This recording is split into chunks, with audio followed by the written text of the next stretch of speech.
وحده والصلاة والسلام على من لا نبي بعده أما بعد قال الله تعالى في القرآن العظيم والفرقان الحميد يا أيها الذين آمنوا كتب عليكم الصيام كما كتب على الذين من قبلكم لعلكم تتقون.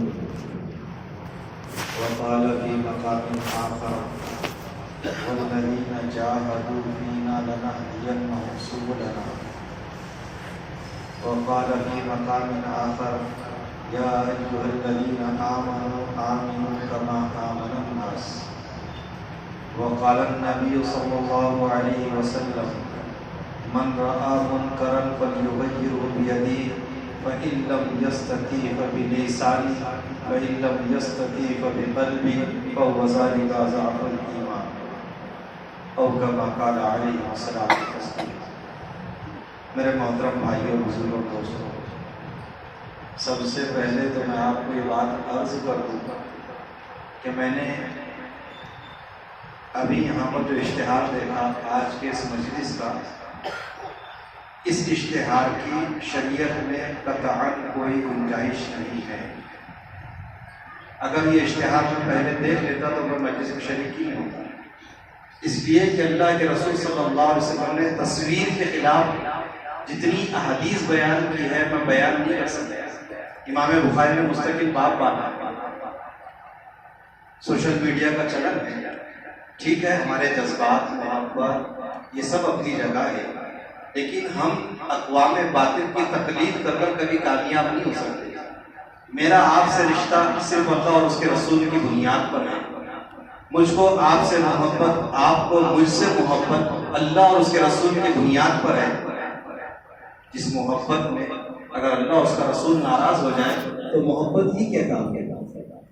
اس کے لیے آئندہ ٹھیک ہے چلو جذبات میں قدم اٹھا لیے، محبت میں قدم اٹھا لیے، لیکن آئندہ دینی کاموں کا، جلسوں کا، اجلاسوں کا جب بھی کبھی اشتہار ہو، کبھی کسی عالم دین کی اس پہ تصویر مت ڈالنا، کبھی مت ڈالنا. اس لیے کہ ہم کام کرنا چاہتے ہیں دین کا اور طریقہ اختیار کر رہے ہیں اغیار کا. دین زندہ نہیں ہوگا. شریعت توڑ کر شریعت زندہ نہیں کی جا سکتی، یہ دستور ہے. شریعت شریعت ہے، جذبات جذبات ہے. کوئی آدمی اپنے جذبات کے مطابق شریعت کو ڈھالنا چاہے، یاد رکھو شریعت کو نہیں ڈھال سکتا، یہ رائے راست سے ہٹ جائے. یہود جو بھٹکے نا، یہود، اس کا ایکو کم نہیں ہوتا اگر آتا ہو کہ نہ ہوتا. یہود جو بھٹکے نا وہ صرف جذبات کی وجہ سے. جب جذبات میں آ جاتے تھے تو نہ اپنے علماء کی سنتے تھے نہ نبیوں کی سنتے تھے. میری آپ سے گزارش ہے، قابل رشک مجمع ہے جو میرے سامنے بیٹھا، کتنے نوجوان ہیں، کتنے غیور ہیں، لیکن آپ کے جذبات ہمیشہ شریعت کے تابع ہونا چاہیے، شریعت کے پرے نہیں ہونا چاہیے. اس کے لیے جن لوگوں نے بھی کیے، میں اس لیے صراحت اس کی جو وضاحت مجمع میں کر رہا ہوں، اس لیے کہ اس گناہ کو سارے لوگوں نے دیکھا اور اس گناہ کا انکار مجھ پر اسی مجمع میں لازم تھا. کے ساتھ بیٹھے ہیں، اگر میں تنہائی میں انتظامیہ سے کہہ دیتا ٹھیک ہے وہ اپنی غلطی کی اصلاح کر لیتے، لیکن وہ سارا مجمع جو اشتہار کو پڑھ رہا تھا اس مجمع کے سامنے یہ انکار نہیں آ رہا. حدیث پاک میں نے حدیث کو ہی پڑھوں، من رآ منکرا فلیغیرہ بیدہ، کہ جب تم کسی گناہ کو ہوتے ہوئے دیکھیں اللہ نے جیسی طاقت دی ہے اس کو روک دو.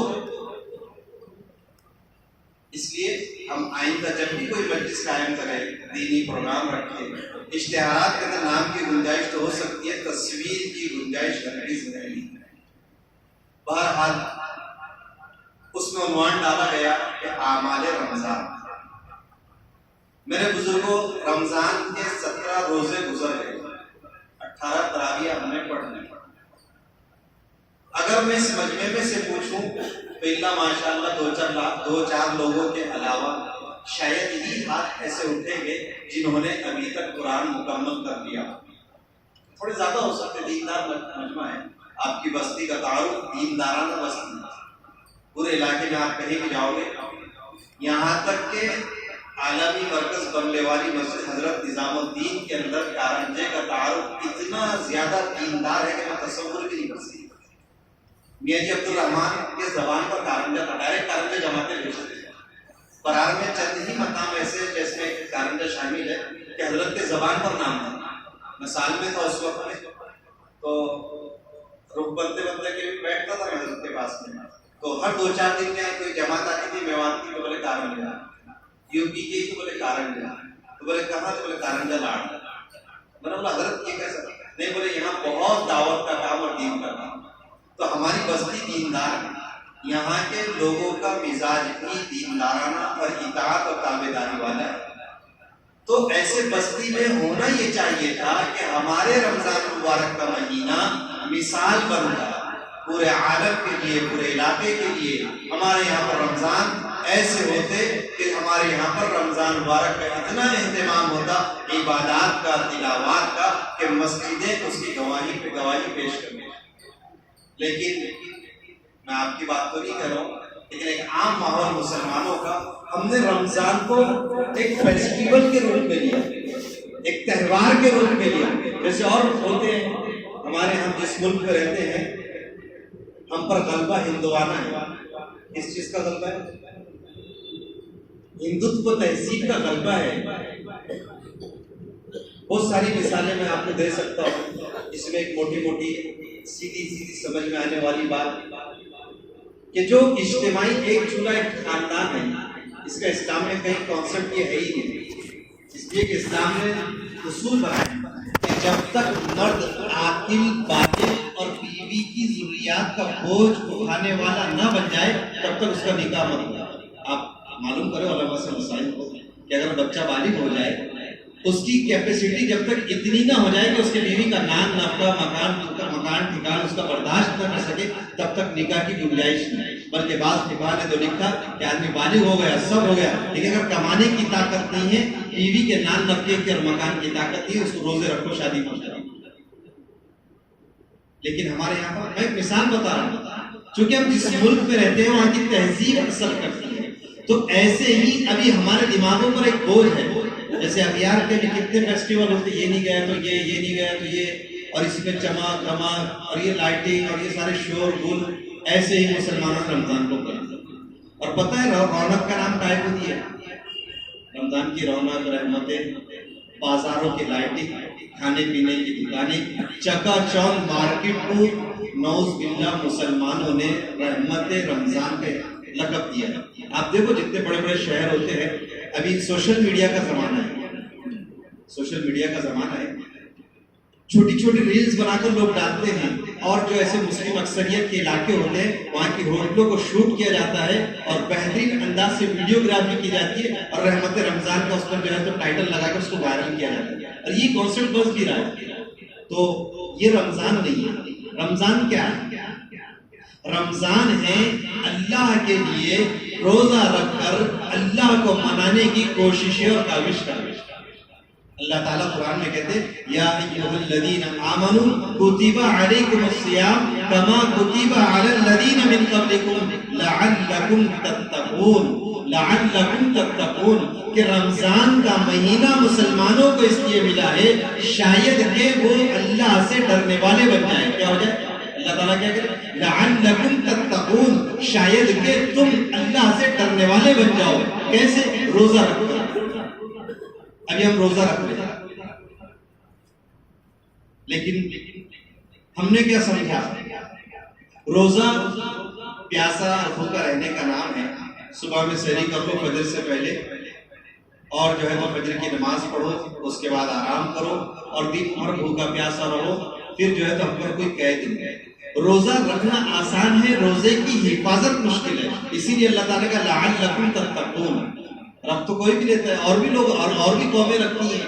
اللہ نے کہا کہ ہم نے تم سے پہلے لوگوں پر بھی روزہ فرض کیا کہ روزہ رکھ کر اگر آنکھ قابو میں نہ آئے روزہ نہیں ہے، روزہ رکھ کر زبان قابو میں نہ آئے روزہ نہیں ہے، روزہ رکھ کر دل قابو میں نہ آئے روزہ نہیں ہے، روزہ رکھ کر ہاتھ قابو میں نہ آئے روزہ نہیں ہے. روزہ رکھ کر قدم قابو میں نہ آئے, روزہ نہیں ہے. روزہ مشق ہے اللہ کے احکامات پر عمل کرنے کا اور پابند ہونے کا. روزہ مشق ہے اللہ کے احکامات کے اور اللہ کے دین پر عمل پیرا ہونے کا اور پابند ہونے کا. اگر مسلمان روزہ رکھ کر بھی اپنے نگاہوں کو قابو میں نہیں کر سکتا تو یاد رکھو دنیا کی کوئی طاقت اس کو اپنے کس کی آنکھوں کو اللہ کے حکم کے تابع نہیں لا سکتی. قرآن صاحب کہہ رہے ہیں یا قل للمؤمنین یغضون من ابصارہم, اے پیارے نبی جی آپ کہہ دیجئے تمام مومنین اور مومنات سے اپنے نگاہوں کو قابو میں رکھیں. آج سب سے عام گناہ ہے بد نظری, سب سے عام گناہ. جوان کیا, بڑا کیا, حسین کیا, بصورت کیا, خوبصورت کیا, ہر آدمی ملوث ہے. دیندار کیا, بے دین کیا. اچھا لوگ سمجھتے ہیں بد نظری کیا ہے, ارادتاً کرنا بد نظری ہے, اور بغیر ارادے کے اگر آدمی کی نگاہ پڑ جائے بار بار پڑھتی رہے تو آدمی اس کو گناہ نہیں سمجھا. سب سے ہلکا امت نے اس گناہ کو لیا, کوئی نہیں سمجھتا گناہ ہے. کتنے ہم میں سے ایسے لوگ ہیں کبھی کسی غیر محرم پر نگاہ پڑ گئی تو استغفار کرتے ہوئے شاید کوئی اللہ ماشاءاللہ ایک آدھ دو لوگ نکل جائیں, باقی نہیں کرتے. جو بد نظری ہے علماء نے لکھا ہے کہ بد نظری ایک ایسا سنگین گناہ ہے کہ اگر کوئی مرد اس کا عادی ہو جائے یا کوئی عورت اس گناہ کی عادی ہو جائے اللہ مرتے وقت اس کے ایمان کو سلب کر دے. ابھی مسلمان روزے میں بھی اس سے نہیں بچے. ٹھیک ہے چلو آپ بازاروں میں نہیں جائیں گے, آپ گھروں کے باہر نہیں نکلیں گے, ہر فرد کے پاس ملٹی میڈیا ہینڈسیٹ ہے کہ نہیں, یوٹیوب دیکھ رہا ہے, ٹھیک ہے آپ نیوز دیکھ رہے ہیں, آپ کوئی اور چیز نہیں دیکھ رہے, لیکن آپ کو پتا نہیں کہ وہ جو یوٹیوب پر نیوز پڑھنے والی ہے وہ غیر محرم ہے. کبھی اس کے بال پورے کھلے دکھتے ہیں, اس کا شباب دکھتا ہے, اس کا حسن دکھتا ہے, اور آدمی اس کو غیر محسوس طریقے سے کنٹینیوسلی گناہ کرتا چلا ہے. چلو آپ نے وہ نہیں دیکھا, کوئی مولانا کا بیان ہی دیکھ لیا یوٹیوب کے اوپر, اب چلتے چلتے اس میں ایڈ آ گیا, آپ نگاہ تو بند نہیں کر سکتے, نہ ویڈیو کو نہ موبائل کو پلٹا سکتے, آپ کی نگاہیں وہی ہے. کبھی خیال نہیں آیا کہ روزہ ہے, روزے کی وجہ سے بیان دیکھ رہا اور بیان دیکھتے دیکھتے گناہ کر رہا, دل میں خیال نہیں آ رہا کہ روزہ ہے گناہ ہو رہا. میرے بزرگوں یہ ہمارے لیے سوچنے کی بات ہے. اگر کسی آدمی کو حدیث پاک کے طرح کہ من رأى منکرا فلیغیرہ بیدی فإن لم یستطع فبلسانہ فإن لم یستطع فبقلبہ فہو ذلک اضعف الایمان. سب سے آخری درجہ یہ ہے کہ گناہ کو آدمی گناہ سمجھے اور برا سمجھے, گناہ کو برا سمجھے. اب بتاؤ جی موبائل دیکھتے دیکھتے گناہ ہو رہا اور اس کو احساس ہی نہیں ہو رہا کہ گناہ ہے, ایمان کا سب سے آخری درجہ ہے ہمارا.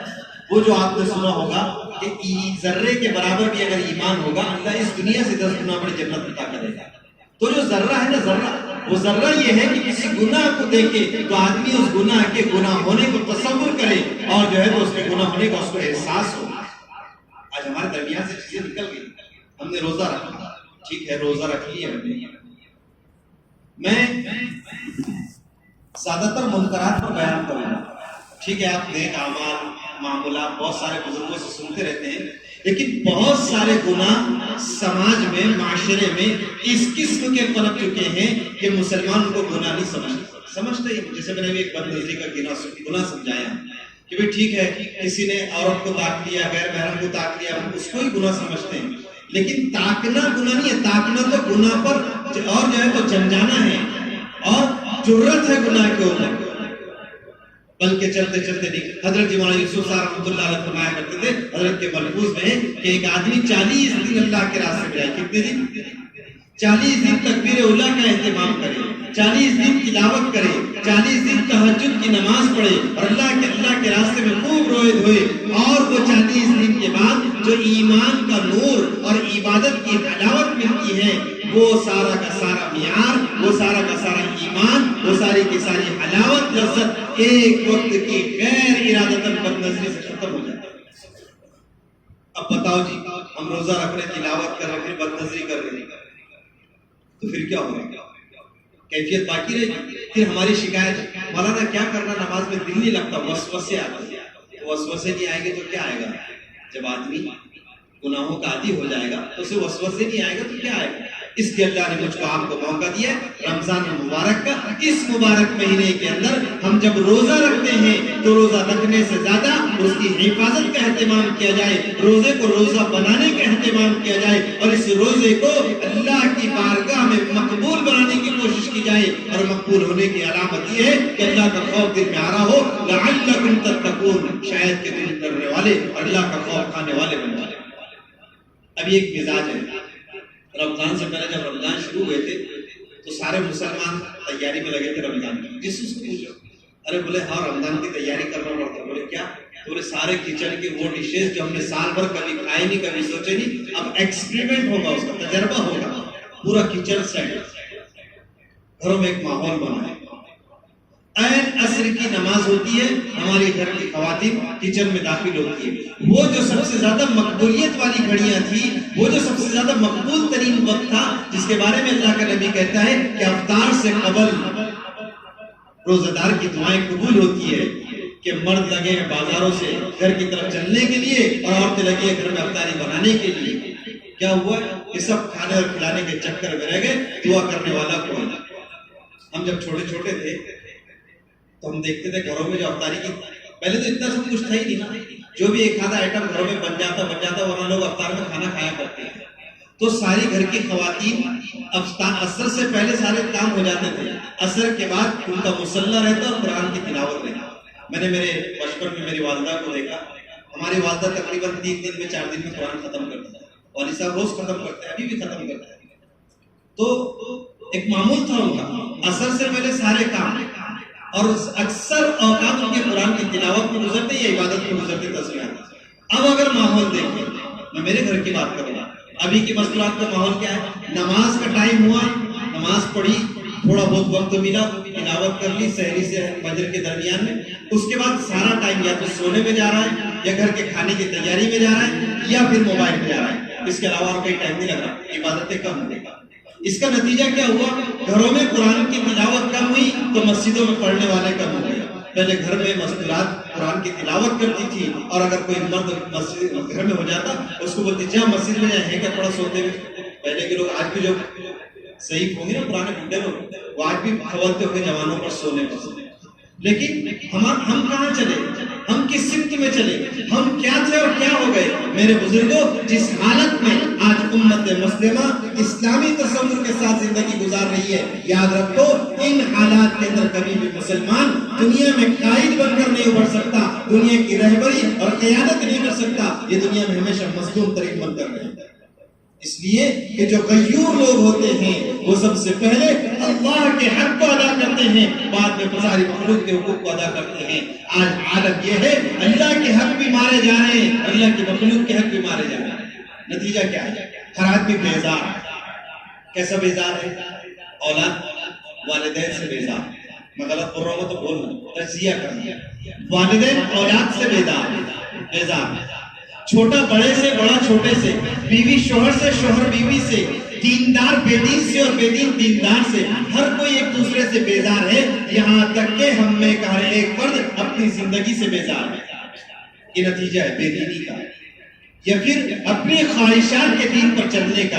اللہ نے یہ مبارک میں ایک موقع دیا ہے رمضان المبارک کا. ہر سال میں ایک مہینہ اللہ نے فرض کیا کہ سال میں چلتے چلتے جو سن چڑھ جائے, جو دل کے اوپر جو ہے تو غبار آلود ہو جائے, دلوں پر گناہ کا بوجھ ہو جائے, تو میرے بندے آئے رمضان کا روزہ رکھے اور روزے کے اندر آنکھوں کی حفاظت کرے. وہاں دیکھے جا میں نے دیکھنے کو حکم کیا, وہ کہے جو میں نے کہنے کا حکم کیا, وہ سنے جس کو سننے کا میں نے حکم دیا, ہاتھ وہاں چلائے جہاں میں نے چلانے کا حکم دیا, قدم میرے حکم کے مطابق اٹھائے. میرے عزت کی قسم, اس ایک مہینے کی پرالی میں اس 11 مہینے کی زندگی کو پکڑ دوں گا, اگلی زندگی میرے فرما بردار اس کو بنا دوں گا. لیکن ہم سب جذباتی ہیں, ہم سب ابھی انتقام کے جذبے کے ساتھ جی رہے مسلمان, سارے کے سارے مسلمان. انتقام, حالانکہ اسلام میں انتقام کا کوئی حصہ نہیں ہے. اللہ کے رسول صلی اللہ علیہ وسلم فتح مکہ کے دن جب مکہ پر قابض ہو گئے, سارے مشرکین سمجھ رہے تھے کہ آج تو بس قیامت ٹوٹ پڑے گی اور ہماری بوٹیاں الگ کر دی جائے گی. اللہ کے نبی نے فرمایا کہ آج تو معافی کا دن ہے. کیا فرمایا؟ معافی کا دن. ابھی ہمارے جذبات کا ہے کہ انتقام کے ہے کہ نہیں ہے؟ ارے بولو. دیکھو حالات بگڑے. ابھی حضرت اورنگزیب رحمۃ اللہ علیہ کی قبر کا مسئلہ چل رہا ہے، سارے مسلمان جذباتی ہیں. 50 چیزیں ہو رہی ہے ہمارے ملک کے اندر. یہاں کی جمہوریت کو بار بار کیا جا رہا ہے، ہماری کانسٹیٹیوشن کو ڈیمیج کیا جا رہا ہے، ایک خاص کمیونٹی کو نشانہ بنایا جا رہا ہے.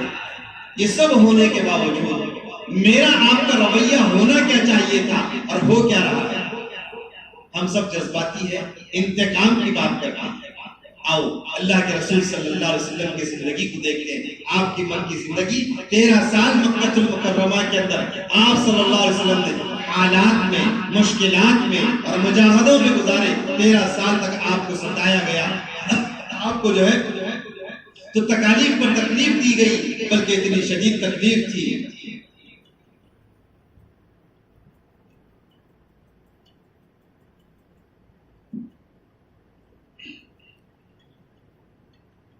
کہ اوجڑی آپ کے جسم اندر پر ڈال دی.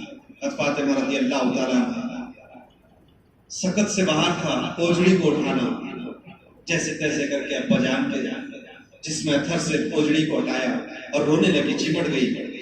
امام الانبیاء خاتم الرسول وجہ وجود کائنات محمد عربی صلی اللہ علیہ وسلم اپنی بیٹی کو سمجھا رہے ہیں اور کہہ رہے فاطمہ تھوڑا تو صبر کر لے، تھوڑا تیرا باپ صبر کر لے گا. انقریب تو ایک زمانہ دیکھے گی، اس دنیا پر ایسا زمانہ آئے گا، ایسا وقت آئے گا کہ ہر کچے اور پکے مکان میں تیرے باپ کا لایا ہوا دین داخل ہو جائے گا، چاہے لوگ عزت سے قبول کرے یا ذلت سے قبول کرے. وہ تکلیف کے دن تھے.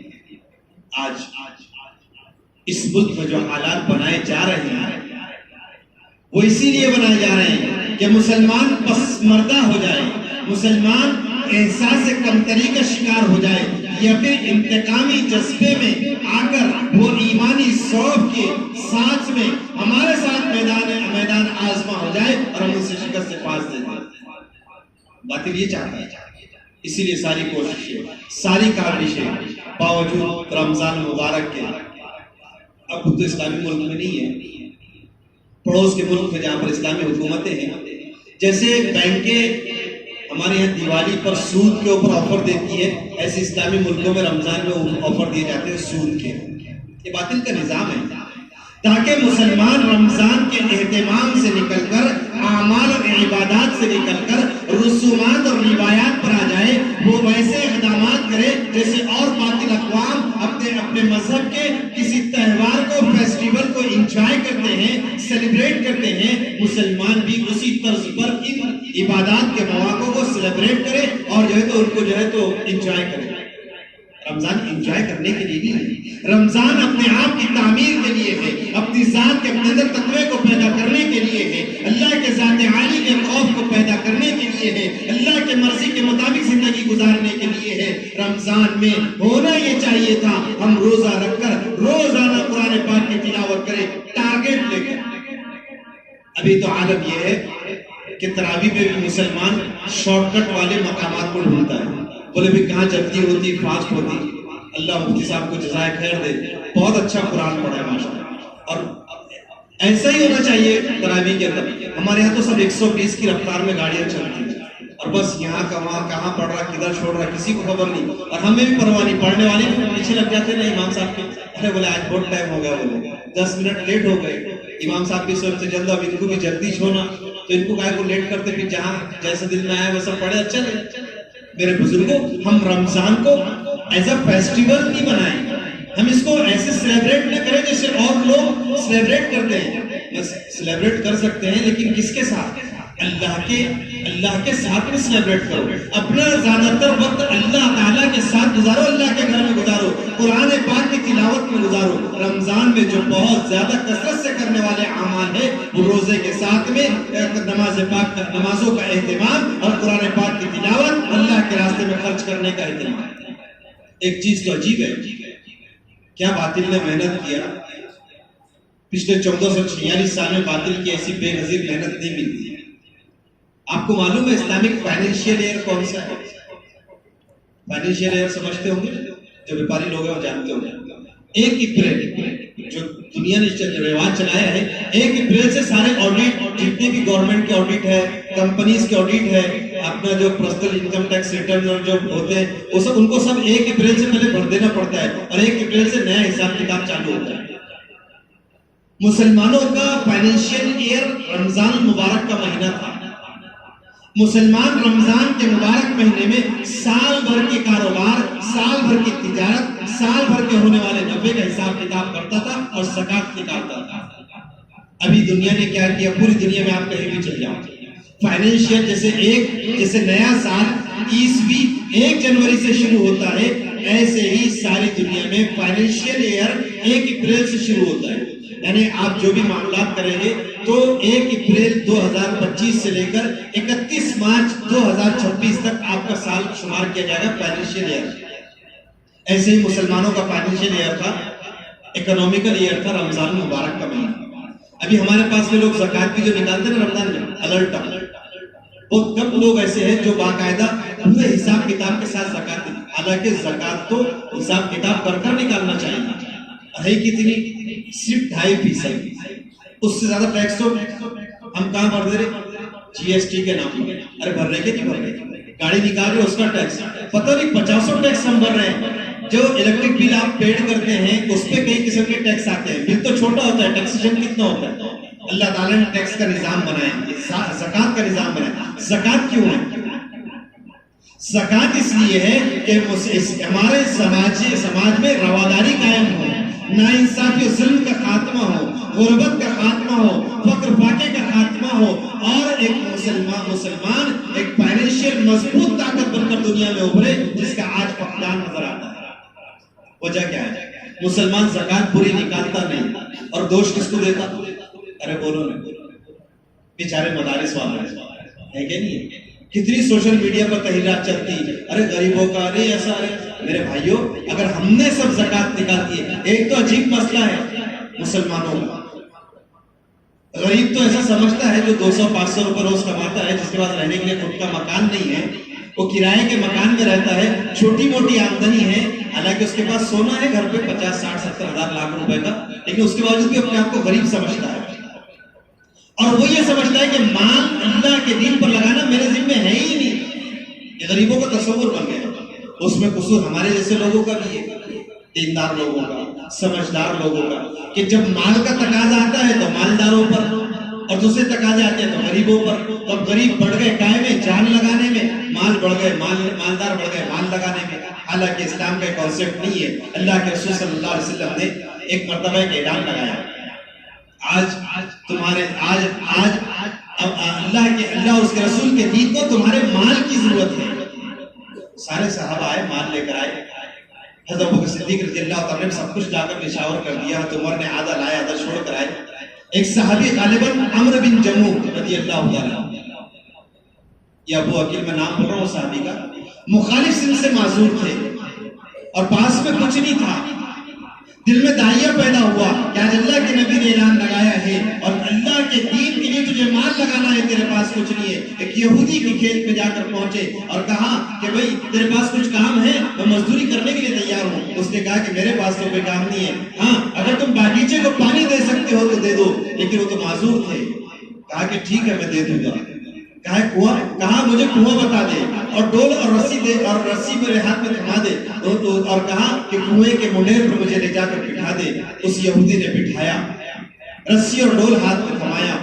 وہ صحابی رسول ایک ہاتھ سے رسی کھینچتے اور منہ میں رسی کو تھام لیتے، اور یہ تو پھر ایک ہاتھ سے کھینچتے پھر تھام لیتے. یہ عمل سے پورے اس کے باغیچے کو سینچا، یہاں تک کہ ان کا منہ خون سے رنگین ہو گیا اور خون رسنے لگا رسی کو منہ میں پکڑنے سے. اس پوری محنت کی اجرت 1 سائے 150 کو کھجوریں ملی. وہ اللہ کے رسول کی خدمت میں لے کر گئے اور پیش کیا، یا رسول اللہ میرے پاس تو کچھ تھا نہیں کہ میں آپ کے اعلان پر دے سکوں. میں محنت کر کے یہودی کے باغ کو سینچا ہوں. یہ 1 سا 1.5 سا کھجور اللہ کے نام پر خرچ کرنے کے لیے کمایا ہوں. یا رسول اللہ میرا مال قبول فرما لے. یہ میں اس واقعے کی بات کر رہا ہوں جس واقعے میں حضرت ابوبکر صدیق رضی اللہ تعالیٰ سے اللہ کے رسول نے پوچھا تھا، ابوبکر کیا چھوڑ آئے ہو؟ ابوبکر کہہ رہے ہیں اللہ اور اس کے رسول کا نام چھوڑ کر آیا ہو، باقی سب کچھ لا لیا ہو. وہی واقعے کا موقع تھا. اللہ کے رسول ابوبکر کو سلام آیا. وہی واقعے کا موقع تھا کہ جب سارے فرشتوں نے ٹاٹ کے کپڑے پہنے اور کانٹے اس کو مومن آئے تھے اور وہ سارے وہ مال ابو بکر کا اس میں تھا. ابو بکر کی قدر اتنی تھی, اللہ کے رسول نے کہا کہ اس صحابی کا مال کو اس مال پر بکھیر دو, اللہ اس کی برکت سے سارے مال کو. آج تو غریب بھی مال خرچ کرنے سے جان چراتا ہے اور مالدار بھی مال خرچ کرنے سے جان چراتا ہے. پہلے مال نہیں تھا, لوگوں میں جذبے بہت تھے, پر اپنے چھوٹی چھوٹی آمدنیوں کے اندر بڑے بڑے دین کے کام کیا کرتے تھے. آج بڑی بڑی آمدنیاں مسلمانوں کی ہو گئی ہیں, چھوٹے چھوٹے دین کے کام بھی پورے نہیں ہو رہے. یہ رمضان کا مہینہ جہاں جانی عبادت کا ہے, اللہ نے مالی عبادت کے لیے بھی دیا ہے. اس مبارک مہینے میں ایک نیکی کرنے کا 70 نیکی کے برابر اللہ تعالیٰ اجر دیتا ہے. اسی لیے سارے مسلمان رمضان میں حساب کر کے زکات کو نکالتے ہیں. اس لیے اس مبارک مہینے میں زکات ادا کریں. وہ لوگ جن کے پاس بڑی پراپرٹیاں جمع ہو چکی ہیں یا کسی اور شکل میں مال ان کے پاس موجود ہے, دینے کے لیے پیسے نہیں ہیں, اگر سہولت سے ان کو قرض مل سکتا ہے وہ قرض لے کر اسی مہینے میں زکات کو ادا کرے, تاکہ اللہ تعالیٰ اس عمل کی برکت سے تمہارے روزگار میں روزی میں جو رکاوٹ ہے اس کو ختم فرمائے. اور جس مال کی زکات ادا کر دی جاتی ہے, اللہ کے رسول کا فرمان ہے کہ اللہ تعالیٰ اس مال کو 3 قسم کے عذاب سے حفاظت فرماتے ہیں. ایک تو اس مال کی ڈکیٹی نہیں ہو سکتی, کوئی ڈاکہ نہیں ڈال سکتا اس مال کو. دوسرا, وہ مال کو آگ نہیں جلا سکتی. تیسرا, وہ مال کو پانی ڈبا نہیں سکتا. پانی یعنی سمندری جہاز سے پہلے مال جایا کرتے تھے دنیا میں. آج بھی 95% جو ٹرانسپورٹنگ ہوتی ہے دنیا میں وہ سمندر کے راستوں سے ہوتی ہے, بڑے بڑے جہازوں سے. تو اللہ کے رسول کا فرمان ہے, جو فرد جو مسلمان اپنے مال کی زکات ادا کر دے, اللہ تعالیٰ کے ذمے ہے کہ اللہ تعالیٰ اس کے مال کی حفاظت کرے گا. اس کا مال ڈوبے گا نہیں, اس کے مال کی ڈکیٹی نہیں ہوگی, اس کا مال جمے گا نہیں. آج ہمارے ذہنوں سے نکل گئی. جب فضائل نکلے تو پھر عمل کرنا دشوار ہو گیا. اسی لیے کہتے ہیں کہ اللہ کے راستے میں نکلو اور دین کو سیکھو. گھروں میں فضائل کی تعلیم کے اندر فضائل کے حلقے تعلیم کے حلقے قائم کرو. مسجد میں فضائل اعمال کی تعلیم میں بیٹھو, تاکہ ہمارے اندر دین پر چلنے کا اور دین کے اوپر عمل کرنے کا جذبہ پیدا ہو. اگر ہم نے اس رمضان کو رمضان کی حیثیت سے گزار دیا, میرے رب کی عزت کی قسم, رمضان کے بعد کی 11 مہینے کی زندگی ہماری ولی اللہ والی ہوگی, اللہ کے تعلق والی ہوگی اور اللہ سے محبت والی ہوگی. اسی لیے میرے بزرگوں, جتنے ایام بچے ہیں اس کی قدر کر لو. جو گزر گئے جانے دو, اللہ کے سامنے توبہ کرو, استغفار کرو, روز ہو اس کو منا لو. وہی ایک ذات ہے جو بڑے آسانی سے مان جاتی ہے. وہ اللہ تعالیٰ کہتا ہے کہ تیرے 2 آنسو میری مغفرت کے لیے کافی ہے. تو اپنے گناہوں پر شرمندہ ہو کر, اپنے گناہوں پر نادم ہو کر, ندامت کے ساتھ میرے دربار میں آ کر عاجزی سے کہہ دے, مولا میرے گناہوں کو معاف کر دے, میں گناہ اب نہیں کروں گا, میرے عزت کی قسم تیرے گناہوں کو معاف کرنا. وہ اتنا غفور رحیم ہے. جرت تو میرے اندر آ گئی, پتہ نہیں کیسی جرت آ گئی. رمضان کا مبارک مہینہ ہے, گناہ پہ گناہ کرتا چلا ہوں, گناہ کا احساس دل میں باقی نہیں ہے. میرے بزرگوں, اس بے حسی کو چھوڑ کر ایک ایمانی احساس کے ساتھ زندگی گزارنا شروع کرو. میرے رب کی عزت کی قسم, موت پر حق ہے, ہر انسان کو آنی ہے, ہر انسان کو آنی ہے. ہٹے کٹے کو بھی آ رہی ہے, جوانوں کو بھی آ رہی ہے, بوڑھے کو بھی آ رہی ہے. کسی کو اچانک اٹھ کر چلی جاتی ہے, کسی کو موقع دے کر چلتی ہے کہ چلو ہر ایک کو جانا ہے. کامیاب وہ ہے جو ایمان والا بن کر جائے گا, کامیاب وہ ہے جو اللہ کے رسول والا بن کر جائے گا, کامیاب وہ ہے جو اللہ کی رضا کو لے کر جائے گا. ورنہ جا ہر کوئی رہا ہے, مالدار بھی جا رہا ہے, سارے مال کے نشے نکلتے جا رہے ہیں, غریب بھی جا رہا ہے, غربت کی تکالیف ختم ہوتی جا رہی ہے. یاد رکھو, بے دینی بے حسی کی زندگی جیو گے, بے دینی کی حالت میں مرو گے, بے دینی کی حالت میں اٹھاؤ جاؤ گے اور جہنم میں ڈالے جاؤ گے. میرے بزرگوں, ہم میں اتنی سخت نہیں ہے کہ ہم جہنم کے ایک عذاب کو برداشت کر سکیں. ہم میں سخت نہیں ہے. لوگ ہمت کی بات کرتے ہیں, کوئی بات نہیں, گناہ گار ہے تو کیا ہوا, گناہوں کی سزا بھگت کر چلے جائیں گے.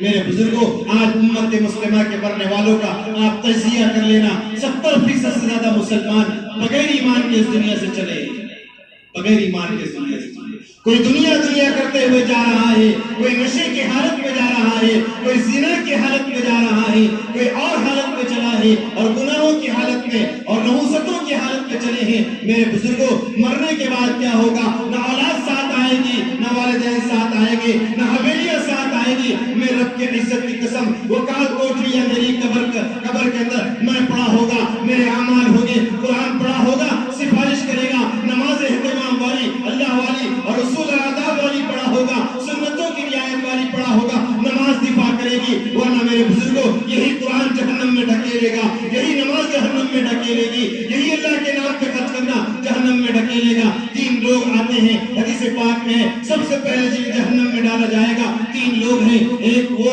سخی جو مال اس نیت سے خرچہ کرے کہ دنیا میرے چرچے کرے، دنیا میں سیٹ کہے، میرے رب کے عزت کی قسم اس کا سارا مال خرچ کرنا چاہے رمضان کے مبارک ایام میں کیوں نہ ہو، حرم مبارک میں کیوں نہ ہو، میرا رب کہتا ہے اس کا مال خرچ کرنا مجھے قبول نہیں ہے۔ تو نے دنیا کے لیے خرچ کیا، جہاں تیرے چرچے ہو چکے ہیں، ساری دنیا تجھے جانتی تھی، چلو فلاں سیٹ صاحب کے پاس وہ بہت خرچ کرتے ہیں، تجھے پتہ دے دیا جا چکا، منہ کے بل گھسیٹ کر جہنم میں ڈال دیا جائے۔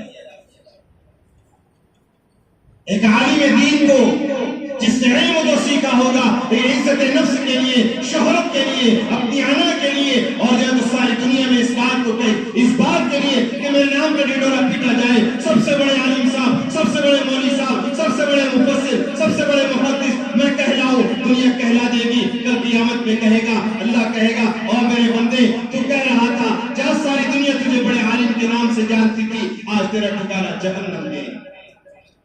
اور ایک عالم، ایک مجاہد جس نے جہاد اس لیے کیا تھا کہ اسے دنیا مجاہد کہہ سکے، جہاد اس لیے کیا تھا اس کے جہاد، اس کے قربانی، اس کے اللہ کے راستے میں لڑنے کی چرچے کیے جائے، دنیا اس کو یاد رکھے کہ اس نے اللہ کے نام پہ قربانی دیا تھا۔ ہاں یہ تینوں وہ عظیم قربانیاں ہیں جس کے اندر اکثر لوگ پھسل جاتے ہیں۔ اللہ کے رسول نے فرمایا 3 لوگ سب سے پہلے جہنم میں ڈالے جائیں گے۔ میرے بزرگوں یہ زندگی اللہ نے دی ہے، اس کی قدر کر لو۔ موت سے پہلے موت کسی کی خبر دے کر نہیں آئے گی، کسی کو خبر دے کر نہیں آئے گی۔ اب تو اچانک موتیں اتنی کثرت سے ہو رہی ہیں میں بیان نہیں کر سکتا۔ آپ کے شہر میں بھی 10 موتیں ہوئی ہوگی جو اچانک پتا چلا رات میں ہمارے ساتھ بیٹھا تھا، ینگ تھا، نوجوان تھا، اور کیا ہوا رات کو سویا صبح میں اٹھا نہیں، پتہ یہ چلا ابھی نماز پڑھ کر مسجد سے نکلا ہے، دکان پر جا کر بیٹھا تھا، اچانک ہارٹ اٹیک آیا، چلا گیا، پتہ نہیں کیا ہوا، سڑک حادثے میں موت ہو گئی۔ موت کا بلانا ہے، ہر انسان کو بلانا ہے، ہر انسان کی زندگی محدود ہے، یہ محدود زندگی اللہ کے محدود دائرے میں گزار دو، شریعت کے پابند ہو کر گزار دو۔ میرے رب کی عزت کی قسم لامحدود زندگی لامحدود عیش کے ساتھ ملے گی، اور ایسا عیش ہوگا، ایسی راحت ہوگی، ایسی آسانیاں ہوگی جس کے بعد کوئی مشکل نہیں، جس کے بعد کوئی مصیبت نہیں، جس کے بعد کوئی غم نہیں، جس کے بعد کوئی افسوس نہیں۔ لیکن یہ کب ہوگا؟ جب تک میں اپنے آپ کو بدلنے کے جذبے کے ساتھ اللہ کے راستے میں، اللہ کے دین کے اوپر نہ جم جاؤں۔ میرے بزرگوں آج امت چیخ رہی ہے، آج ساری امت زبحالی کا شکار ہے، امت مظلوم ہے، امت دیکھ رہی ہے کوئی آئے، کوئی غیور مرد مجاہد آئے، اللہ کے بندوں کو اللہ کی طرف لے کر جائے، کوئی آئے حق کی آواز اٹھائے، کوئی آئے اللہ کے دین کو سارے دنیا میں پہنچائے۔ لیکن میں کیا کہوں، میرے قوم کے نوجوانوں کا رونا کیا رو، یہ رات کو ریل بناتے ہیں، رات کو فلاش فلمیں دیکھتے ہیں، جوانیاں تباہ کر رہے ہیں، برباد کر رہے ہیں، مسجدوں میں آتے ہیں، اپنے جذبات کو لے کر آتے ہیں، شریعت کے احکامات کو نہیں سمجھتے۔ ایسے نوجوانوں سے ہم کیا توقع کر سکتے ہیں؟ ہمیں وہ نوجوان چاہیے اس امت کے بیڑے کو پار کرنے کے لیے، اس امت کی قیادت کے لیے وہ نوجوان چاہیے جس کی آنکھیں اللہ کے حکم کے تابع ہو، ہمیں وہ نوجوان چاہیے جس کی زبان اللہ کے ذکر سے تر و تازہ ہو، ہمیں وہ نوجوان چاہیے جو اپنے جوانی کی حفاظت کرتا ہو، ہمیں وہ نوجوان چاہیے جس کے سینے میں جذبہ انتقام نہ ہو، ہدایت کے جذبے کے ساتھ میں جیتا ہو۔ یہ میرے نبی کی تعلیم ہے، قرآن کی تعلیم ہے، یہی شریعت کی تعلیم ہے۔ جب اس جذبے کے ساتھ اس امت کا نوجوان تعلیم پائے گا، ساری دنیا میں اسلام کا پرچم عروج پر آئے گا اور اسلام کا پرچم لہرائے گا۔ ورنہ جن جذباتوں کے ساتھ آج میں آپ زندگی گزار رہے ہیں، جذبات کے بول الگ ہوتے ہیں، حالات کا دین الگ ہوتا ہے، ان حالات میں دیندار بن کر جینا، دین پر جمنا اور دین کو آگے تک پہنچانا یہ سخت دل مجاہدین کا کام ہے، یہ اللہ کے شیر دل بندوں کا کام ہے۔ ان حالات پر ٹکے گا وہ جو اللہ کا شیر دل بندہ ہوگا، ہر حال میں اللہ کے نام پہ جینے اور مرنے کا جذبہ رکھتا ہوگا۔ ورنہ جس جذبے کے ساتھ آج میں آپ جی رہے ہیں، حالات کا مقابلہ نہیں کر سکتے۔ ماضی قریب میں تاشکند، بخارا، سمرقند، رشیا کے سارے حالات دنیا نے دیکھا ہے۔ جب ہنود کا اس پر قبضہ ہو گیا، دنیا عیسائیت غالب آ گئی، اعلان ہوا جسے اس ملک میں رہنا ہے، پہلا اعلان ہے اس ملک میں رہنا ہے، وہ اسلام کو چھوڑ دے، اس کے لیے اسلام کی کوئی اسلام اور مسلمان رہنے کی اس ملک میں کوئی جگہ نہیں ہے۔ اگر ایسا نہیں کر سکتے اس ملک کو چھوڑ کر چلے جاؤ، اگر یہ بھی نہیں کر سکتے تو اپنی جانوں کے نذرانے پیش کرو۔ تاریخ شاہد ہے، آج بھی چیخ چیخ کر کہہ رہی ہے، اور ہندوستان کے غیور مسلمانوں، دنیا تاریخ دوہرا رہی ہے، تم اپنے پرجوش ولولے ولولہ خیز ایمان کا ثبوت پیش کر دو، اور ہندوستان کے مسلمانوں تم دعوتی بصیرت کے ساتھ دعوت کے کام کرنے والے بن جاؤ، اور ہندوستان کے غیور مسلمانوں، اللہ نے دین کی محنت آخری زمانے میں تمہارے ملک سے چلائی ہے، تم اس کی عزت کو بچا لو، تم اس کی عزت کو بچا لو۔ ساری دنیا میں تمہیں مرکزیت کی حیثیت دی ہے، ساری دنیا تمہیں امام تصور کر رہی ہے، اور ہندوستان کے غیور مسلمانوں، ماضی کی تاریخ تم پر دہرائی جا رہی ہے، حالات بن رہے ہیں، تم پر بھی اعلان ہوگا اس ملک میں رہنا ہے، اسلام چھوڑ دو، نہیں اسلام چھوڑ سکتے ہو، ملک چھوڑ دو، نہیں ملک چھوڑتے ہو، جان کے نذرانے پیش کر دو۔ ایسا مجمع نظر نہیں آتا جو جان کے نذرانے پیش کرنے کے لائق ہو، ایسا مجمع نظر نہیں آتا جو اللہ کے نام پر گردن کٹانے کے لیے تیار ہو، ایسا مجمع نظر نہیں آتا جو اللہ کے لیے معاف کرنے کے لیے تیار ہو، ایسا مجمع نظر نہیں آتا جو اللہ کے دین کی سربلندی کے لیے اپنی نسلوں کو قربان کرنے کے لیے تیار ہو۔ ہاں، ایک مجمع نظر آتا ہے جو قدم قدم پر مذہب کے نام پر ایڈجسٹمنٹ کرتا چلا ہے، کوئی بات نہیں، ہم گنجائش نکال دیں گے، یہ کر لیتے ہیں، ایسا کر لیں گے، ایسا ہو جائے گا، ایسا ہو سکتا ہے، ایسا چل جاتا ہے۔ میرے بزرگوں، جو اس فطرت، اس ذہنیت کے ساتھ میں چلے گا، اس مومنٹ پر ایڈجسٹمنٹ کرے گا اور اسلام کو چھوڑ دے گا۔ یہ بات میری جذباتی نہیں ہے۔ 2021 کا جمعیت علماء کا ایک سروے ہوا، جنرل سیزن جو سال کا ہوتا ہے، دلی کے مرکز پر دفتر پر تھا، محدود لوگ تھے، پورے ہندوستان سے لگ بھگ 1100-1200 لوگوں کو بلایا گیا تھا، لاک ڈاؤن کا زمانہ تھا۔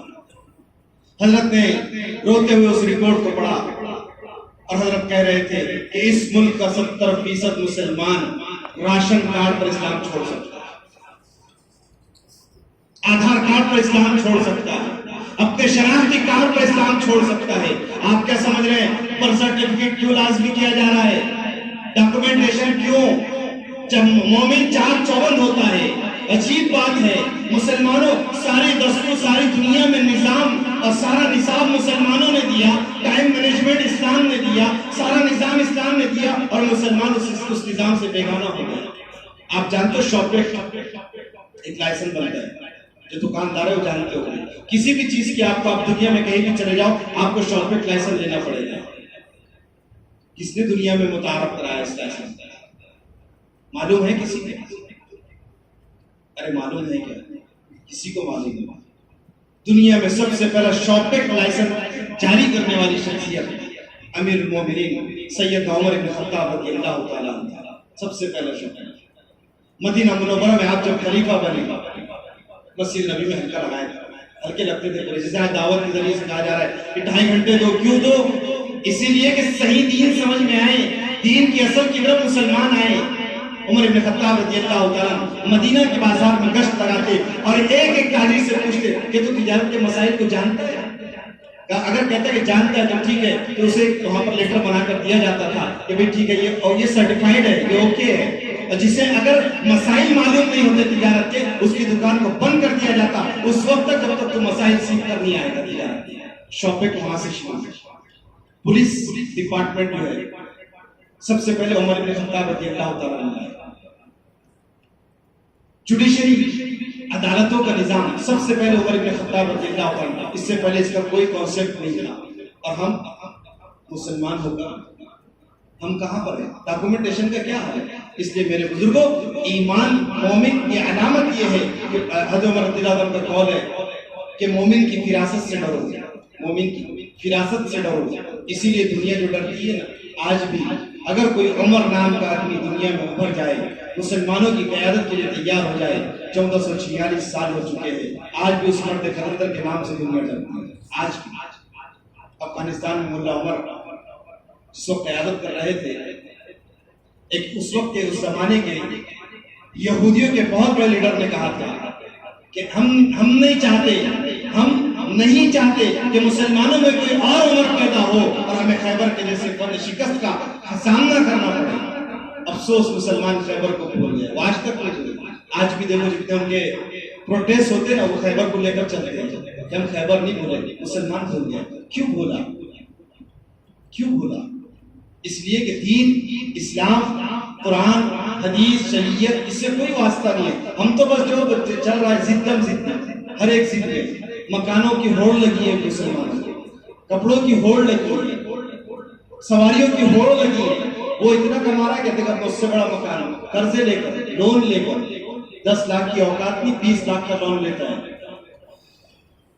ہاؤسنگ کیا بولتے اس کو, ہاؤس لون. پتہ نہیں اب تو لون بھی عجیب قسم کے آئے. میرے بزرگوں ان گناہوں سے نکلو, ہم سب نکلو اور پوری امت کو نکالنے کی کوشش کرو. اس لیے کہ جب تک ان گناہوں کے ساتھ ہم چلیں گے, سود تو اتنا رذیل گناہ ہے جس کے بارے میں اللہ کا اعلان ہے کہ میرے ساتھ میں جنگ کرے جانے چاہیے. جو سود کھائے یا کھلائے, سود تو عام ہو گیا. آن لائن کے اوپر کتنے سود ہے پتہ ہے آپ, کتنی کیٹیگری. جیسے کوئی دکاندار اپنے پروڈکٹ بناتا ہے الگ الگ قسم کے, بینکنگ سیکٹر میں سینکڑوں پروڈکٹ بنا دیے لون کے نام پر, کار لون, ہوم لون, اور ابھی تو ایک شادی کا لون آ گیا 5-5 لاکھ روپے بغیر ڈاکومنٹیشن کے. آپ کا سول 750 سے اوپر ہے تو پھر تو آپ کی خوشامدیں ہیں.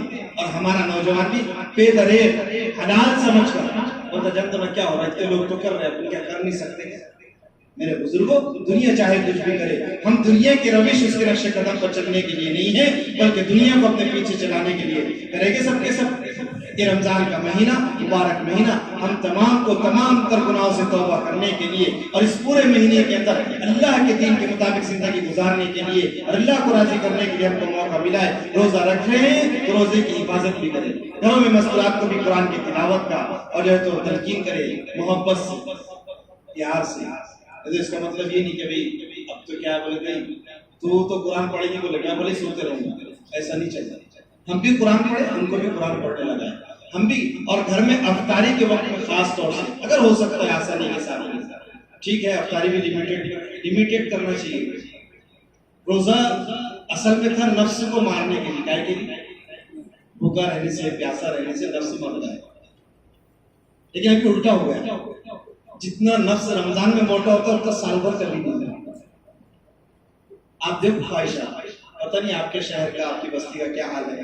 ہمارے ہاں تو جیسے تراویح ہو گئی, ابھی سارے مسلمان آپ کو چوراہوں پر ملیں گے, ساری ہوٹلیں کھانے کی پیک, رات میں 2 بجے تک 2:30 بجے تک نمبر نہیں لگتے لوگوں کے ہوٹلوں کے اندر. یہ بھیڑ لگی ہوئی ہے کھانے کی.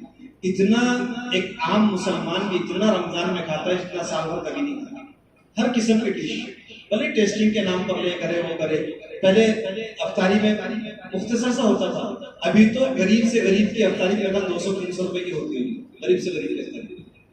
تو رمضان اس کے لیے تو نہیں تھے کہ ہم جو دن کے اندر روزہ رکھے رات پر خوب کھا لیں. جو جتنا جسم کے لیے ضرورت ہے اتنا ضرور کھائے. اس لیے کہ اس امت کے سب سے پہلی غذا, اس امت کی سب سے پہلی غذا پیٹ بھر کھانا ہے. کیا ہے؟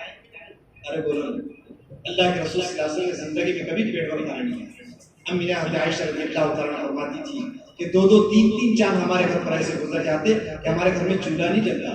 سائل نے سوال کیا, امی جان پھر گزر بسر کیسے ہوتا؟ کہ فرمایا 2 کالی چیزوں پر.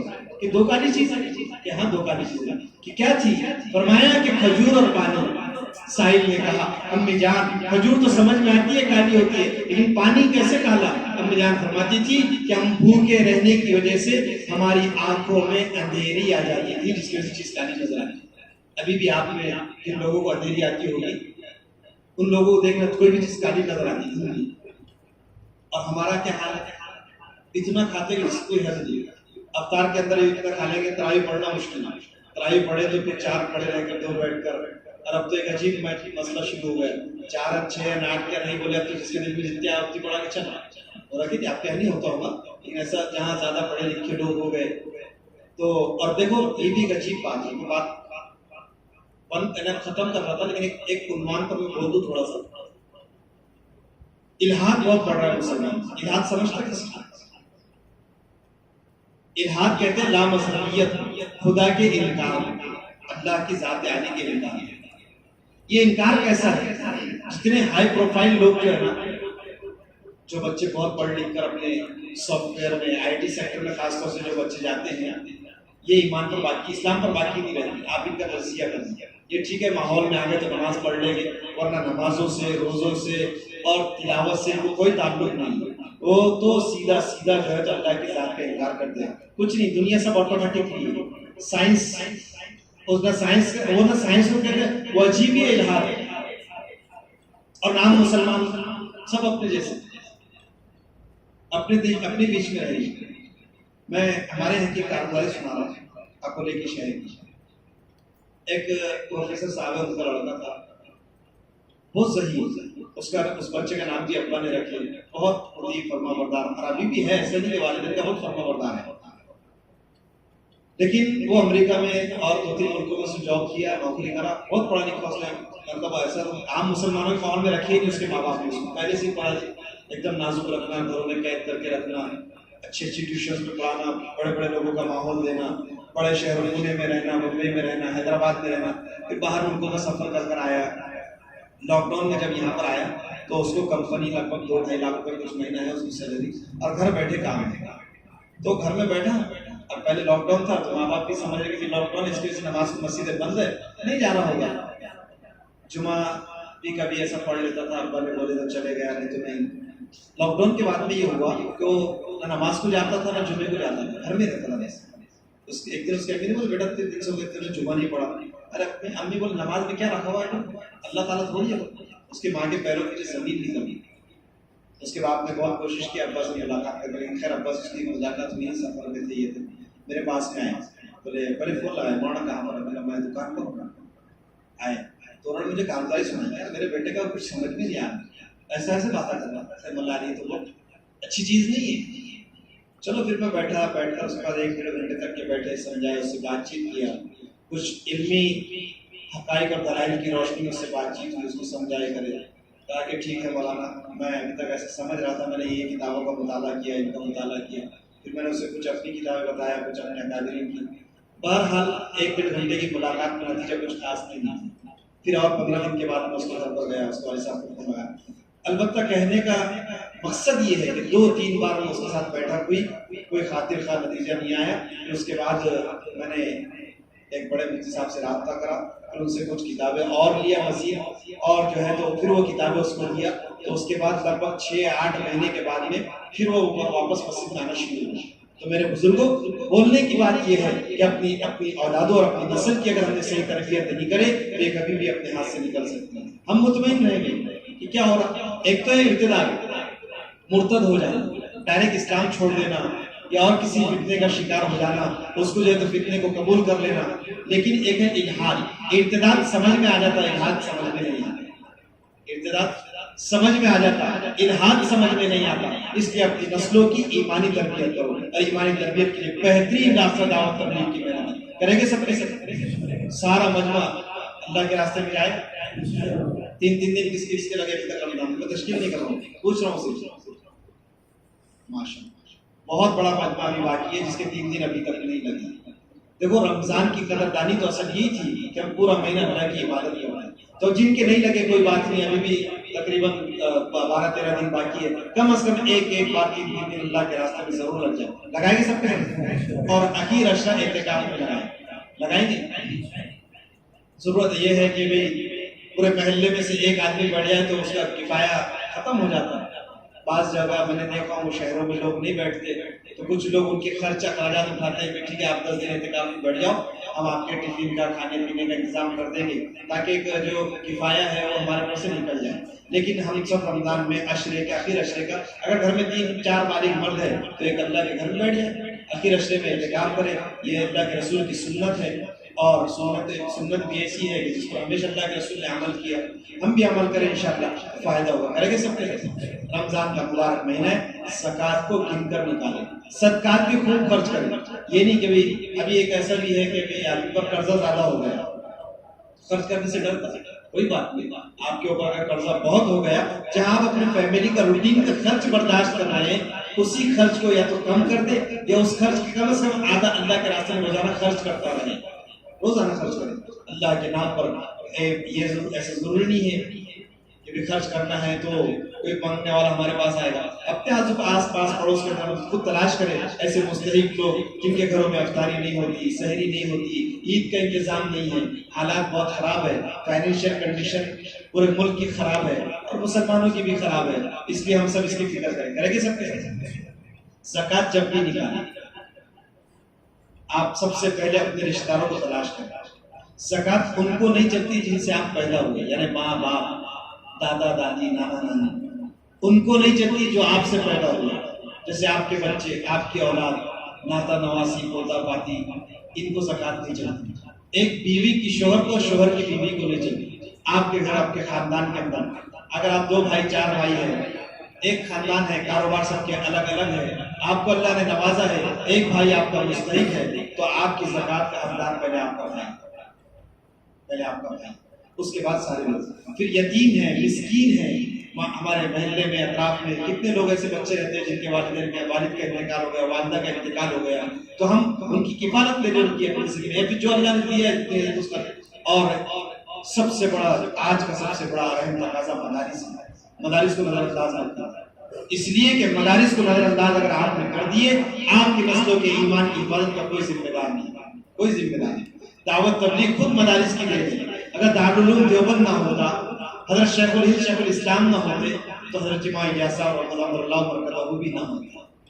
دارالعلوم دیوبند کی ساری دیر ہے، اس لیے مدارس کو محبت کی نظر سے دیکھنا، آنے والے سفراء کی تحقیق کرنا، اگر صحیح ہے تو ان کا تعاون کرنا، اگر غلط ہے تو ان کی تصدیق مت کرو، سوشل میڈیا پر وائرل مت کرو، ان کے پاس میں جو قاعدہ شیر کارروائی ہو سکتی ہے وہ کارروائی کرو تاکہ ان کو عبرت ملے، اور جو ہے تو ان کو ان کے راستے کر دو، اور جو ہے تو اس کی تشہیر نہ کرو۔ تشہیر کرنے کا سب سے بڑا نقصان یہ ہے، امت ایسے اداروں سے جو آپ کی زکوٰۃ کے، آپ کے تعاون کے مستحق ہے، وہ ادارے محروم ہو رہے ہیں امت کے تعاون سے، اس لیے کہ امت کا اعتماد ختم ہو رہا ہے۔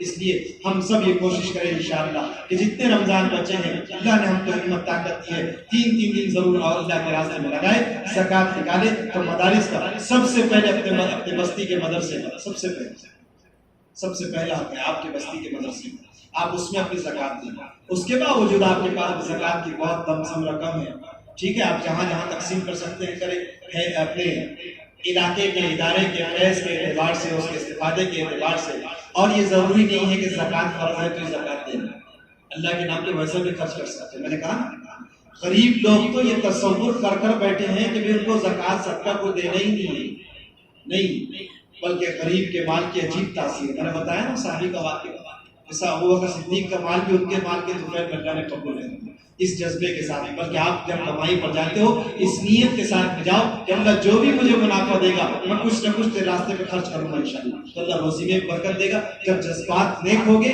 اللہ اس روزی سے ہمارے نسلوں میں جو ہے تو اس ایمان والے اور غیور مسلمان ہمارے نسلوں میں پیدا کرے گے سب کے ساتھ۔ اچھا کون کون جائے گا 3 دن ابھی بتائیں، کرو مت لگا دیتی ابھی دیکھو ماشاءاللہ بہت سارے بھائیوں نے ہاتھ اٹھایا۔ میں یہ نہیں بول رہا کہ آج جاؤ کل جاؤ پرسوں جاؤ، جن کے نہیں لگے وہ ضرور لگاؤ، لگائیں گے نا سب کے رمضان میں 3 دن لگائیں گے، ارے بولو نا کب لگائیں گے؟ ان کے بعد اب رمضان کو سرپوشی کے 6 رمضان کو 6 روزے رہتے ہیں بولے اس میں تو لگائیں گے، رمضان میں لگا 1 کے 70 کا حساب ہے، اور اگر اللہ کے راستے میں چلے گئے تو 700 کا۔ اللہ تعالیٰ نے تو سمجھانے کے واسطے بعد اللہ تعالیٰ کہتے ہیں بغیر حساب، کہ بغیر حساب کتاب کے اللہ تعالیٰ دینا، تو لینے کا موقع ہے اس لیے خوب لے رہے ہیں۔ جیسے سیل لگتی نا مارکیٹ میں، ایسا بھی buy 1 get 1 free، buy 1 get 2 free، تو سارے نوجوانوں کی ہوڑ دیکھو تم ٹی شرٹ کے ہو اس کے اوپر، ارے بولے بہت سستا، بولے 1500 کی ایک ہے، 2-3 مل جا رہے، بولے 1500 میں، چلو بولے وہاں پر لانے میں جوتے چپل ہر چیز کا، ایسی اللہ تعالیٰ نے لگایا buy 1 get 70، کتنے مقام پر رہ کر ایک نیکی کرو 70 نیکی کا ثواب دو، اور اللہ کے راستے میں جا کر اللہ تعالیٰ کیا کرے buy 1 get 700، کتنے ایک نیکی کا 700 نیکی کے برابر، اور وہ بھی کیا کرے تمہارے سمجھنے کے لیے، باقی ہم تو بغیر حساب کتاب کے دیں گے۔ اس لیے اللہ کے راستے میں نکلو اور خوب عبادت کرو، تلاوت کرو۔ جنہوں نے ابھی تک پورے مہینے میں ایک قرآن پاک کی تلاوت مکمل نہیں کی ہے وہ جلد از جلد ایک قرآن کو مکمل ختم کرنے کا جو ہے ارادہ کرے اور اس کو مکمل کرے۔ حضرت شیخ نے لکھا ہے قرآن کے حقوق میں سے ایک حق یہ ہے کم از کم سال میں ایک مرتبہ اس کو پڑھ کر ہم تلاوت کرے اور اس کو مکمل کرے۔ کریں گے سب کریں گے؟ اللہ تعالیٰ خیر سے عمل کی توفیق نصیب فرمائے۔ ہمیں توفیق کی اللہ کی کوئی نہ درشی پڑھ اللهم صل على سيدنا مولانا محمد وعلى آل محمد كما صليت على إبراهيم وعلى آل إبراهيم إنك حميد مجيد اللهم بارك على محمد وعلى آل محمد كما باركت على إبراهيم وعلى آل إبراهيم إنك حميد مجيد يا أول الأولين يا آخر الآخرين يا ذا القوة المتين يا راحم المساكين اللهم ارحمنا يا أرحم الراحمين اللهم ارحمنا يا أرحم الراحمين اللهم حبب إلينا الإيمان وزينه في قلوبنا وكره إلينا الكفر والفسوق والعصيان اللهم اجعلنا من الراشدين اللهم اجعلنا من المهديين اللهم اجعلنا من الراشدين اے مولا کریم ہمارے گناہوں کو معاف فرما خطاؤں کو لغزشوں کو درگزر فرما اے مولا کریم ہم سب اقراری مجرم ہیں تیرے دربار میں حاضر ہیں مولا ہم کمزور لوگ ہیں اے مولا توبہ کرتے ہیں توڑ دیتے ہیں اے غیور مولا اے قدرت اور طاقت والے خدا اے عزت اور عظمت والے اللہ تو ہمارے تمام تر گناہوں کو معاف فرما دے مولا ہم توبہ کرتے ہیں بد نگاہی سے اے مولا ہم توبہ کرتے ہیں بد زبانی سے اے مولا ہم توبہ کرتے ہیں بدگمانی سے اے مولا ہم توبہ کرتے ہیں شکوک و شبہات سے اے مولا ہم توبہ کرتے ہیں کبر سے حسد سے جلن سے کینے سے کپٹ سے اے مولا تو ہماری توبہ کو قبول فرما لے اے مولا ہم توبہ کرتے ہیں زنا سے اے مولا ہم توبہ کرتے ہیں سود خوری سے اے مولا ہم توبہ کرتے ہیں اے مولا ہم توبہ کرتے ہیں جبر سے اے مولا ہم توبہ کرتے ہیں بے نمازی پن سے اے مولا ہم توبہ کرتے ہیں بے دینی سے اے کریم آقا تو ہماری توبہ قبول فرما لے اے مولا ہم نے قدم قدم پر تجھے بھلایا ہے مولا تو نہیں بھلایا تو نے ہر حال میں روزی دیا ہے عزت کے ساتھ چلایا ہے اے مولا تو بڑا رحیم ہے تو ستار العیوب ہے غفار الذنوب ہے اے کریم آقا اس مبارک مہینے میں مبارک ایام میں مبارک ساعتوں میں تیرے دربار میں حاضر ہو کر ہم تجھے چیختے ہیں پکارتے ہیں اے مولا ایسا جیسا ایک بچہ اپنی ماں کے سامنے گہار لگاتا ہے مولا تیرے دربار میں حاضر ہے شرمندگی کے ساتھ حاضر ہے ندامت کے ساتھ حاضر ہے اے مولا ہم توبہ کرتے ہیں صغیرہ کبیرہ گناہوں سے جان بوجھ کر انجانے میں کیے ہوئے گناہوں سے دن میں کیے ہوئے رات کے اندھیرے میں کیے ہوئے گناہوں سے مجلس میں کیے تنہائی میں کیے ہوئے گناہوں سے اے مولا تو غفور الرحیم ہے تو ستار العیوب ہے تو غفار الذنوب ہے اے مولا تو معاف کرنے پر آئے تو موسیٰ سے کہہ دے اے موسیٰ کاش کہ فرعون ایک بار کہہ دیتا اے موسیٰ کے رب میرے گناہوں کو معاف کر میرے عزت کی قسم اے موسیٰ میں اسے معاف کر دیتا اے مولا ہم گناہگار ضرور ہے ہم نے فرعونیت کے مقام کو حاصل نہیں کیا اے مولا وہاں تک نہیں پہنچے ہم نے دعویٰ نہیں کیا ہم پالنہار ہے ہم نے دعویٰ نہیں کیا ہم سب چلانے والے ہیں اے مولا ہم جو بھی ہے جیسے بھی ہے تیرے بندے ہیں مولا تیرے نام پہ پیٹے جاتے ہیں تیرے نام سے جانے جاتے ہیں مولا ساری دنیا نفرت اس لیے کرتی ہے تیرے بندے ہیں اے مولا ساری دنیا ہمیں اس کے ہلاک کرنا چاہتی ہے کہ تیرے دین کا دم بھرتے ہیں تیرے نبی کا نام لیتے ہیں جہاں بھی جاتے ہیں تیرے نبی کے نام پر شان پر مرتے ہیں مولا تیرے نام بچینے مرنے کا عزم کرتے ہیں مولا تو ہمیں معاف فرما دے اے مولا اگر تو دھکار دے گا بتا کون ہمارا پالنہار ہے مولا بتا کون ہماری قبر رکھنے والا ہے دنیا نے دھکار دیا ہر کوئی دھکار رہا ہے اور تیرے علاوہ کوئی نہیں جو سہارا دے دے تیرے علاوہ کوئی نہیں جو عزتوں سے نواز دے تیرے علاوہ کوئی نہیں جو معاف فرما دے اے مولا تو راضی ہو جا تو ہم سے راضی ہو جا اپنی مرضی والی زندگی ہم تمام کو میسر فرما اے مولا کریم ہمیں زندہ رکھ اسلام پر خاتمہ بالخیر ایمان پر فرما اے مولا کریم اس امت مسلمہ کے تمام مرحومین کی مغفرت فرما ان کے درجات کو بلند فرما جو بیمار ہیں ان کو شفا کلیہ کاملہ نصیب فرما جو مقروض ہیں ان کو بغیر قرض کے قرض ادا ہونے کی شکل صورت پیدا فرما اے مولا کریم جو بھائی بہن بے نکاح کے بیٹھے ہیں ان کے لیے مناسب جوڑوں کا انتظام فرما جو صاحب اولاد ہے اولاد کی نافرمانی سے پریشان ہے مولا ان کے اولاد کو فرما بردار بنا دے جو بے اولاد ہے ان کو فرما بردار اولاد بنا ہم تمام کو تیرے دین کی محنتوں کی قدر کرنے کی توفیق نصیب فرما ہم تمام کو تیرے دین کی محنتوں کے لیے قبول فرما ہماری نسلوں کو قبول فرما ہماری نسلوں کو قبول فرما اے مولا ہماری نسلوں کو قبول فرما اے رب کریم یقیناً حالات بہت سنگین ہے ہم بہت کمزور ہے، ہمارے قدموں کی بھی چل جانے سے حفاظت فرما، پیچھے ہٹ جانے سے حفاظت فرما۔ اے مولا ہمیں ایمان کے مسمم پہاڑ بنا دے، اے مولا ہمیں ایمان پر جینے مرنے والا بنا دے، ایمانی حوصلہ نصیب فرما۔ اے مولا ہمیں ایمانی حوصلہ نصیب فرما۔ اے رب کریم اس پورے عالم میں جو بھائی جس قسم کی دین کی محنت کر رہا ہے، جس شکل میں کر رہا ہے، تو اس کی مدد فرما۔ جتنے بندے تیرے راستے میں تیرے نام پر چل رہے ہیں، ملک کے طول و عرض میں چل رہے ہیں، پوری دنیا میں چل رہے ہیں، مولا کیسے دیوانے بندے ہیں، کیسے دیوانے بندے ہیں جنہوں نے اپنی بیویوں کو چھوڑ کر، بچوں کو چھوڑ کر اپنے ملک کو تیرے نام کے لیے چھوڑا ہے۔ مولا کیسے بندے ہیں جنہوں نے علم حاصل کرنے کے لیے 10 سال تیرے دین کو سیکھنے کے لیے لگائے ہیں، پھر 1 سال لگایا، پھر دوسرے سال کے لیے پوری دنیا میں چل رہے ہیں، تیسرے سال کے لیے چل رہے ہیں۔ مولا وہ کیسے بندے ہیں، ہم بھی ہے وہ بھی ہے، ہم نے دنیا کو ترجیح دی ہے، انہوں نے تیرے دین کو ترجیح دی ہے۔ مولا تو ان کا کفیل بن جا، مولا تو ان کا وکیل بن جا، مولا ان کے گھر پہ بھی عید کو عید بنا دے، ان کے بچوں کو تیرے دین کے لیے قبول فرما، ان کی نسلوں کو بھی قبول فرما، ہماری نسلوں کو بھی قبول فرما۔ اے مولا ہمیں بھی تیرے دین کے لیے قبول فرما۔ اے مولا پورے دنیا میں جہاں جہاں سے تیرے دین کی محنت ہو رہی ہے، ان تمام مقامات کی حفاظت فرما، مساجد کی، مدارس کی، خانقاہوں کی، مراکز کی اے مولا حفاظت فرما، عالمی مرکز بنگلے والی مسجد کی حفاظت فرما، ہر سن سے حفاظت فرما۔ اے مولا ہمارے اکابرین کی عمروں میں برکت عطا فرما، ان کی عمروں کو دراز فرما، عافیت کے ساتھ ان کا سایہ دراز ہم تمام کے سروں پر تعدیر فرما۔ مولا اے مولا ہمارے اکابرین کی زندگیوں میں برکت عطا فرما، ان کی زندگیوں سے ہمیں فیض اٹھانے کی توفیق نصیب فرما۔ اے رب کریم ہماری دعا کو محنت فضل و کرم سے، حضرت نبی پاک صلی اللہ علیہ وسلم کی برکتوں سے اور اس رمضان کے مبارک مہینے کے وسیلے سے قبول فرما۔